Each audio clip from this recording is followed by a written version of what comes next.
Hello guys, आज मैं आपको बताने जा रहा हूँ stages of civil case in India. ठीक है। तो सबसे पहले सिविल केस में क्या होता है, सबसे पहले फाइलिंग ऑफ प्लेंट होती है। प्लेंट को हम फाइल करते हैं फाइलिंग सेक्शन में।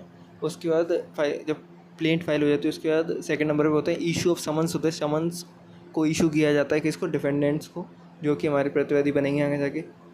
उसके बाद डिफेंडेंट का अपीयरेंस हो जाता है। अगर वो अपीयर हो जाते हैं कोर्ट में तो फिर अलग तरीके से केस होता है। इफ़ बाई चांस अगर वो अपीयर नहीं होते तो एक्स पार्टी डिग्री मतलब उनके बिना ही केस चलता है। ठीक है।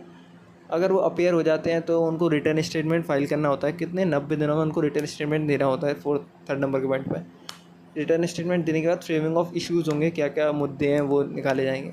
उनको निकालने के बाद होगा प्लेंटिव एविडेंस, मतलब कि वादी साक्ष्य होगा। ठीक है।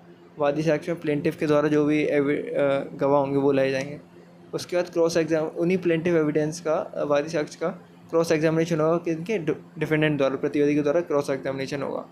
क्रॉस एग्जामिनेशन जब कंप्लीट हो जाएगा डिफेंडेंट के द्वारा, फिर डिफेंडेंट अपने एविडेंस प्रूफ लाएगा, अपने साक्ष्य लेके आएगा।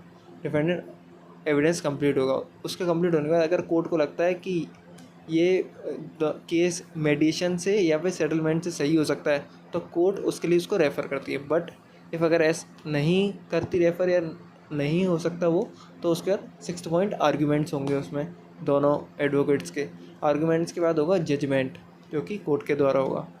जजमेंट कंप्लीट होने के बाद एग्जीक्यूशन ऑफ डिक्री होगी। और डिक्री में अगर लगता है आपको कि ये ऑर्डर सही नहीं हुआ है या जजमेंट सही नहीं हुआ है तो आप उसका रिव्यू, अपील, रिवीजन कर सकते हैं। ये होते हैं stages of civil case in India. ऐसी वीडियोस के लिए हमारे चैनल को लाइक, कमेंट, सब्सक्राइब करना ना भूलें। धन्यवाद।